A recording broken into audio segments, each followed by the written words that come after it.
আসসালামু আলাইকুম রহমতুল্লাহি বরকাতুহ। ভাজা পোড়া খাওয়ার পরেও আপনি যেভাবে সুস্থতার সহিত রোজা রাখতে পারবেন, অনেকেই হয়তো জানে না সিস্টেমগুলো। দেখা গেছে আমরা যখন ভাজা পোড়া খাই, ভাজা পোড়া স্বাভাবিকভাবে যখন খাওয়া হয়, আবার বিরিয়ানি টিরিয়ানি যখন ইফতারির সময় খাওয়া হয়, এর দরুন কী হয়, সারাদিন আমাদের শরীরের মধ্যে পানির শূন্যতা থাকে। এই যার দরুন প্রায় সময় যখন ভাজা পোড়া বা বিরিয়ানি টিরিয়ানি এগুলো খাওয়া হয়, তখন পায়খানার অনেক সমস্যা হয়। পায়খানার রাস্তা জলে। তারপর দেখা যায় যে বিরিয়ানি খেলে পাতলা পায়খানা হয়ে যায়। দেখা গেছে তারাবি নামাজ পড়তে গেলেও শান্তিমতো নামাজটা পড়া যায় না। এটার মূল কারণ হলো আমাদের খাদ্যাভ্যাসে কিছু টেকনিক অবলম্বন করতে হবে। তারপর তাহলেও আপনি ভাজা পোড়া খাওয়ার পরেও আপনি আল্লাহর রহমতে সুস্থতার সহিত রোজা রাখতে পারবেন।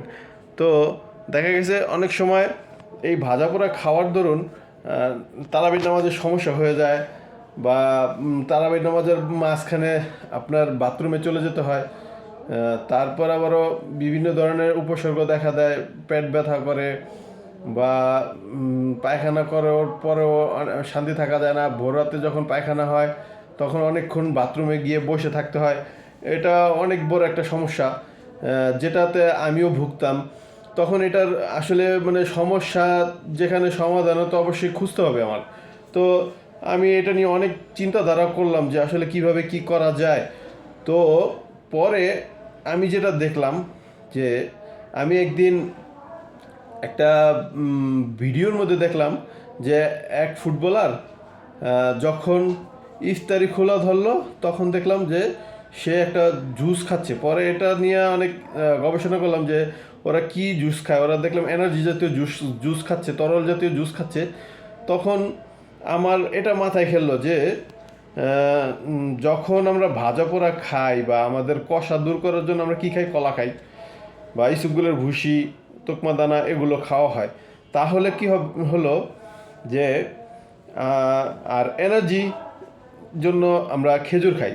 তো কি হলো তো আমি তখন হিসেব নিকেশ করে দেখলাম যে আমি যদি খেজুর যখন এই আজানটা দিবে তখন আমি খেজুর দিয়ে শুরু করব। খেজুর খাওয়ার পরে কলা খেলাম।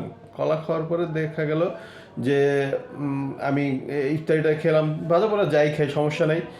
তো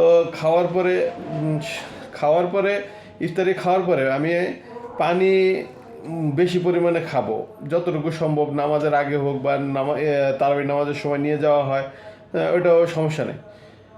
আর এটা খেলে আপনি দেখবেন যে আপনার যে সেহরির সময় যে পায়খানাটা হবে, আল্লাহর রহমতে পুরো ক্লিয়ার পায়খানা হবে বলে আমি মনে করি ইনশাল্লাহ। আর পাশাপাশি আমাদের আরেকটা জিনিস ফলো করা উচিত যে যখন আমরা সাহারি খাওয়ার পরে আমাদের একটা খেজুর খাওয়ার জন্য চেষ্টা করব। তাহলে কি হবে যে সারাদিনের যে এনার্জি, আমাদের যে পানি শূন্যতার যে এনার্জি হয়, ওইটা ওই খেজুরের গ্লুকোজের কারণে আল্লাহর রহমতে এই ঘাটতিও পূরণ হয়ে যাবে। অতএব সুস্থতার সহিত ভাজা পোড়া খাওয়ার পরও আল্লাহ তালা আমাদেরকে যাতে সুস্থতার সহিত রোজা রাখার তৌফিক দান করেন।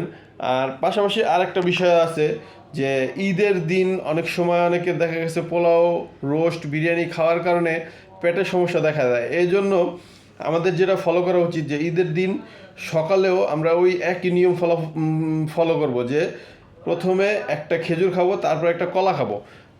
এগুলো খেয়ে যখন আমাদের খাবার শুরু করব দিনে, আল্লাহর রহমতে আশা করি আমাদের মানে ঈদের দিনটাও আমাদের এই সমস্যায় ভুগতে হবে না বলে আমি মনে করি। আল্লাহ তালা আমাদেরকে সুস্থতার সহিত রোজা রাখার তৌফিক দান করেন। আমিন।